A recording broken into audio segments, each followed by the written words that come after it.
Assalamualaikum warahmatullahi wabarakatuh. Perkenalkan, nama saya Iva Wasiatun Hikmah dari Akuntansi D 2018 Universitas Negeri Semarang. Di sini saya bersama dua rekan saya, Dinar Iklima dan Riyadatus Solihah, akan mempresentasikan terkait studi kasus atas pelanggaran audit kepatuhan yang dilakukan oleh perusahaan konstruktur rumah, yakni perekayasaan laporan keuangan dan faktur pembelian fiktif. Oke, langsung saja. Let's check this out. Pada tahun 2012 terjadi kasus pelanggaran audit kepatuhan dan etika profesi pada PTD disebabkan karena adanya rekayasa laporan keuangan di PT tersebut. Pada kasus ini terjadi manipulasi faktur pembelian fiktif yang merugikan negara. Dalam rekayasa tersebut, laporan keuangan sengaja dibuat merugi sebesar 40 miliar. Hal ini dilakukan untuk menghindari pembayaran pajak. Padahal dalam hasil audit sebenarnya, PTD meraup untung sebesar 28 miliar. Auditor publik sebelumnya tidak mengetahui adanya rekayasa pada pengauditan PT tersebut. Namun, ada dakwaan bahwa Direktur PTD merekayasa hasil audit. PTD dilaporkan membeli bahan material ke PT A, tetapi sebenarnya itu merupakan pembelian fiktif. Direktur PT A mengakui hal tersebut. Dua auditor publik mengaku menemukan kejanggalan. Kejanggalan itu terletak pada tidak adanya data pendukung transaksi-transaksi keuangan perusahaan. Artinya data-data keuangan yang diterima oleh auditor publik tersebut hanyalah data yang berasal dari perusahaan. Auditor menambahkan saat itu sama sekali belum terpikir akan adanya kerugian. Namun, setelah diperiksa KPK dan tim penyidik, data itu menyebutkan ada pemasukan dana ke perusahaan sebesar 28 miliar. Data itu berbeda dengan hasil penghitungan menggunakan data transaksi PTD. Hasil audit keuangan PTD menyimpulkan adanya temuan dana masuk perusahaan yang kurang dari angka yang semestinya. Auditornya mengatakan bahwa total dana yang masuk ke PTD semestinya 162 miliar, namun dalam pemeriksaan dokumen transaksi PTD, dana yang masuk hanya 122 miliar. Pada mulanya, auditor hanya memeriksa pendapatan dan biaya-biaya proyek pada tahun 2011, dan ia mengatakan bahwa hasil audit ditemukan adanya minus 40 miliar. Dan auditor menyimpulkan bahwa hal tersebut merupakan kerugian yang dialami perusahaan. Namun, ketika dicecar pertanyaan kemana dana 40 miliar tersebut, auditor tersebut mengaku tidak tahu. Ia pun menjelaskan tidak tahu perbedaan hasil audit itu dilatari oleh hal apa. Auditor publik tersebut menegaskan tidak pernah mendapat order atau pemerintah untuk membuat hasil audit perusahaan yang rugi.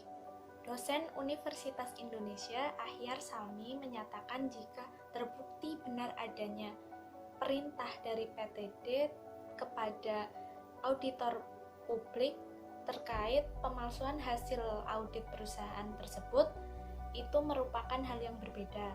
Menurutnya, jika ada seseorang yang dengan sengaja memalsukan hasil audit dapat diancam hukuman pidana. Hal itu sudah diatur dalam pasal 263 dan pasal 266 KUHP tentang pemalsuan surat. Hukumannya bisa sampai 6 hingga 7 tahun. Sementara terhadap auditornya harus ditelaah lagi jauh perannya, sebab auditor hanya disuruh memasukkan input data tanpa mengetahui kasus sebenarnya. Kalau tidak tahu terkait masalah dan tidak ada kesepakatan antara PTD dan auditor terkait pemalsuan hasil audit, maka itu bukanlah tindak pidana. Namun sebaliknya, jika ada kesepakatan untuk memalsukan hasil audit, itu menjadi tindak pidana. Kaitan studi kasus dengan materi audit kepatuhan. Dari contoh kasus PTD dapat diketahui bahwa PTD melakukan pelanggaran etika profesi karena telah membuat bukti faktur pembelian fiktif atau palsu, dan auditor publik kurang menerapkan sikap skeptisisme sehingga terjadi kesalahan dari hasil audit. Hal ini berakibat pada dugaan bahwa auditor telah diperintah untuk merekayasa hasil dari audit atas laporan keuangan. Auditor publik perlu memiliki sikap profesional judgment dan profesional skeptisisme. Auditor juga perlu mengumpulkan bukti dan mengevaluasi bukti audit. Tidak hanya menggunakan bukti dari perusahaan saja atau yang diberikan oleh perusahaan, namun auditor bisa mendapat bukti dari pihak ketiga atau eksternal. Auditor perlu menggunakan pertimbangan profesional dan skeptisisme dalam menentukan apakah bukti audit cukup dan tepat selama fase audit. Oke, langsung saja ke yang pertama, yaitu sikap profesional judgment. Pertimbangan profesional adalah proses yang digunakan untuk mencapai suatu kesimpulan yang beralasan, baik yang didasarkan oleh fakta dan keadaan yang relevan dan tersedia pada saat pengambilan keputusan. Auditor harus menerapkan pertimbangan profesional di semua tahapan proses audit kepatuhan, baik auditor internal atau publik. Pada PTD harus menerapkan pertimbangan profesional yang melibatkan identifikasi tanpa bias dari alternatif-alternatif yang masuk akal. Oleh karena itu, pertimbangan informasi yang hati-hati dan objektif yang mungkin tampak bertentangan dengan kesimpulan adalah bukti penerapannya. Yang kedua, sikap profesional skeptisisme. Skeptisisme profesional adalah sikap yang mencakup pikiran yang mempertanyakan dan penilaian kritis terhadap bukti audit. Sikap skeptisisme ini diterapkan oleh auditor untuk mewaspadai kondisi, keadaan, dan informasi yang mungkin menunjukkan adanya ketidaksesuaian material dan untuk menilai bukti audit secara kritis. Auditor selalu mengingat bahwa kecurangan dapat terjadi dan mereka tidak boleh puas dengan bukti yang kurang meyakinkan karena keyakinan bahwa manajemen perusahaan telah jujur.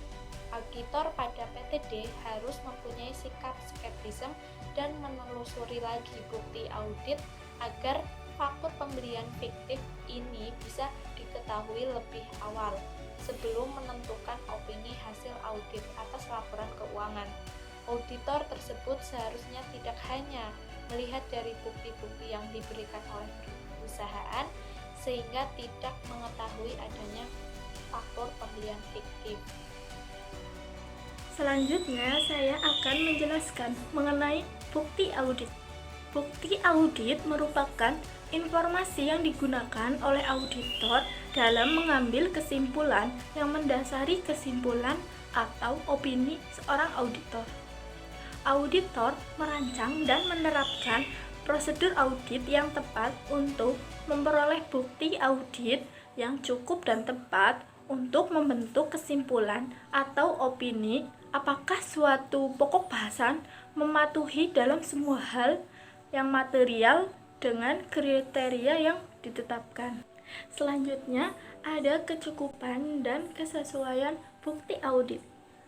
Kecukupan merupakan ukuran dari kuantitas bukti. Kuantitas bukti yang diperlukan dipengaruhi oleh risiko informasi pokok bahasan yang tidak sesuai atau rentan terhadap penyimpangan kepatuhan, yaitu semakin tingginya risiko, berarti semakin banyak bukti yang akan diperlukan. Dan juga oleh kualitas bukti. Misalnya, semakin tinggi kualitasnya, maka akan semakin sedikit yang dibutuhkan. Lalu ada kesesuaian bukti. Kesesuaian bukti merupakan ukuran kualitas bukti yang relevansi dan keandalannya dalam mendukung kesimpulan auditor. Lalu selanjutnya ada teknik pengumpulan bukti. Yang pertama yaitu pengamatan. Dalam pengamatan, auditor melihat proses atau prosedur yang dilakukan.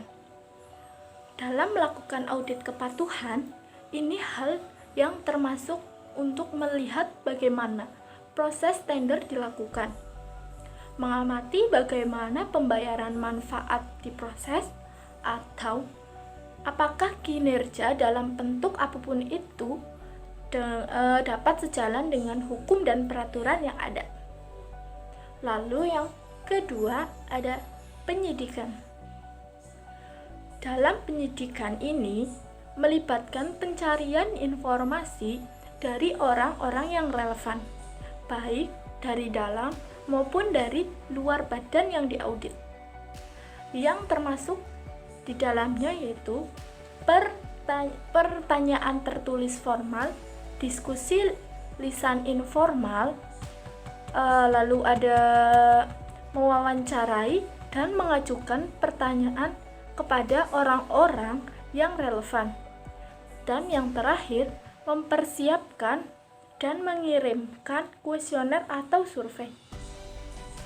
Lalu teknik pengambilan bukti yang ketiga ada inspeksi. Inspeksi meneliti pembukuan dan pencatatan untuk menentukan bagaimana dana proyek telah dihitung dan kelengkapan pencatatan. Membandingkan catatan akuntansi proyek yang sebenarnya dengan ketentuan perjanjian proyek. Lalu yang keempat ada konfirmasi. Jenis pertanyaan formal dan melibatkan perolehan jawaban dari pihak ketiga secara independen dari entitas yang diaudit terkait dengan beberapa informasi tertentu. Lalu selanjutnya teknik pengumpulan bukti yang kelima yaitu ada performa ulang. Performa ulang digunakan untuk menentukan apakah hasil pekerjaan dari auditor mendeteksi adanya penyimpangan dari pekerjaan entitas atau auditor. Auditor secara independen melaksanakan prosedur yang sama dengan yang telah dilakukan entitas yang diaudit. Sistem data yang digunakan oleh entitas atau audit dapat menentukan kualifikasi khusus yang dipertimbangkan sebelum memulai kinerja ulang. Lalu yang terakhir yaitu yang keenam ada prosedur analitis. Dalam prosedur analitis, auditor membandingkan data atau menyeleksi fluktuasi atau hubungan yang tampak tidak konsisten. Dalam audit kepatuhan, peluang untuk analitis mungkin terbatas dan penggunanya akan bergantung pada ketersediaan informasi dan statistik keuangan dan operasi yang andal. Selanjutnya ada jenis-jenis bukti audit. Bukti yang pertama yaitu bukti konfirmasi.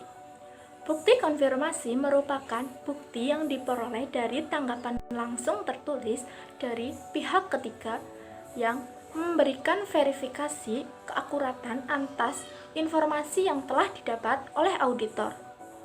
Bukti ini seringkali dianggap lebih akurat daripada bukti yang telah diperoleh dari perusahaan. Informasi yang sering ditanyakan oleh auditor yaitu aset-aset perusahaan.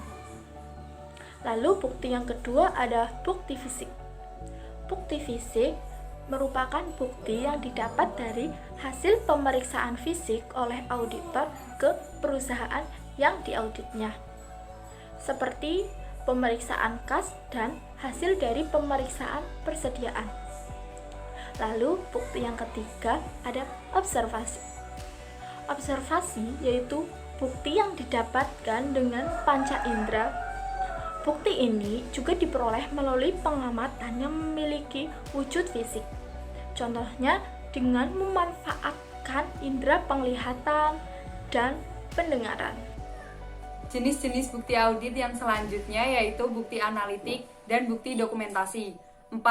Bukti analitik yaitu pengujian substantif atas informasi keuangan dengan studi dan perbandingan atas hubungan antara data. Yang kelima, bukti dokumentasi yaitu bukti yang diperoleh dari pemeriksaan catatan transaksi keuangan atau sering disebut dengan vouching. Hal yang biasanya diperiksa seperti surat pemesanan pembelian, dokumen pengapalan atau bill of lading, bukti kas masuk atau keluar, dan duplikat faktur pembelian. Mengevaluasi bukti audit. Auditor mengevaluasi bukti yang diperoleh dan menentukan apakah bukti tersebut cukup dan tepat untuk mengurangi risiko audit pada tingkat rendah yang dapat diterima. Evaluasi bukti mencakup pelaksanaan pertimbangan profesional dan skeptisisme profesional. Auditor menggunakan pertimbangan profesional dan menerapkan skeptisisme profesional dalam mengevaluasi kuantitas dan kualitas bukti audit. Dan dengan demikian, kecukupan dan kesesuaiannya untuk mendukung laporan asurans. Proses evaluasi memerlukan pertimbangan bukti yang mendukung dan tampaknya bertentangan dengan laporan audit, kesimpulan atau pendapat tentang kepatuhan atau ketidakpatuhan. Selanjutnya yaitu etika profesi. Dalam kasus PTD, terjadi kasus pelanggaran audit kepatuhan mengenai etika dalam berbisnis dan itu akan berhubungan mengenai dengan bukti audit serta evaluasi bukti audit. Pada kasus ini, terjadi manipulasi faktur pembelian fiktif yang dapat merugikan negara. Dalam rekayasa tersebut, laporan keuangan sengaja dibuat untuk merugi sebesar 40 miliar rupiah. Hal ini dilakukan untuk menghindari pajak.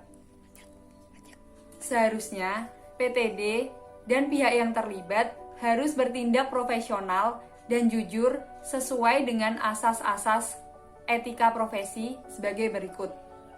1. Tanggung jawab profesi. Seorang akuntan dan auditor harus bertanggung jawab secara profesional terhadap semua kegiatan yang dilakukannya. Auditor PTD kurang bertanggung jawab karena dia tidak menelusuri bukti-bukti yang ada. Yang kedua, kepentingan publik, di mana akuntan harus bekerja demi kepentingan publik atau mereka yang berhubungan dengan perusahaan seperti kreditur, investor, dan lain-lain. Dalam kasus ini, Direktur Utama PTD diduga tidak bekerja demi kepentingan publik, karena dengan sengaja merekayasa laporan keuangan sehingga PTD yang seharusnya mendapat keuntungan, namun dalam kasus ini laporan keuangan dicatat mengalami kerugian. Hal ini tentu saja sangat merugikan negara karena tujuan rekayasa laporan keuangan adalah agar perusahaan tidak perlu membayar pajak. Yang ketiga yaitu integritas, di mana akuntan harus bekerja dengan profesionalisme yang tinggi. Dalam kasus ini, Direktur Utama dan pihak yang terlibat dalam kasus PTD tidak menjaga integritasnya, karena diduga telah melakukan manipulasi laporan keuangan. Yang keempat yaitu objektivitas, di mana akuntan harus bertindak objektif dan bersikap independen atau tidak memihak siapapun. Dalam kasus ini, Direktur PTD diduga tidak objektif karena telah merekayasa laporan keuangan sehingga hanya menguntungkan pihak-pihak tertentu yang berada dan terkait dengan PTD. 5. Kompetensi dan kehati-hatian profesional. Akuntan dituntut harus melaksanakan jasa profesionalnya dengan penuh kehati-hatian, kompetensi, dan ketekunan, serta mempunyai kewajiban untuk mempertahankan pengetahuan dan keterampilan profesionalnya pada tingkat yang diperlukan. Dalam kasus ini, auditor PTD tidak melaksanakan kehati-hatian profesional sehingga tidak mengetahui terjadinya rekayasa pencatatan yang mengakibatkan PTD yang seharusnya mendapat keuntungan, namun laporan keuangan mengalami kerugian. 6. Perilaku profesional. Akuntan sebagai seorang profesional dituntut untuk berperilaku konsisten selaras dengan reputasi profesi yang baik dan menjauhi tindakan yang dapat mendiskreditkan profesinya. Dalam kasus ini, Direktur Utama PTD diduga tidak berperilaku profesional karena dengan sengaja melakukan rekayasa dalam melaporkan laporan keuangan. Hal ini dapat mendiskreditkan atau mencoreng nama baik profesinya. 7. Standar teknis. Akuntan dalam menjalankan profesionalnya harus mengacu dan mematuhi standar teknis dan standar profesional yang relevan. Sesuai dengan keahliannya dan dengan berhati-hati, akuntan mempunyai kewajiban untuk melaksanakan penugasan dan dari penerima jasa selama penugasan tersebut.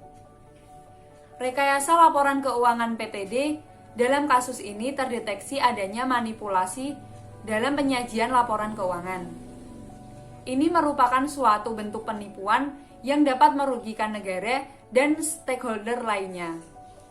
Kasus ini juga berkaitan dengan masalah pelanggaran kode etik profesi akuntan. Sekian presentasi dari kelompok kami, semoga bermanfaat. Kurang lebihnya kami mohon maaf. Terima kasih atas perhatiannya. Wassalamualaikum warahmatullahi wabarakatuh.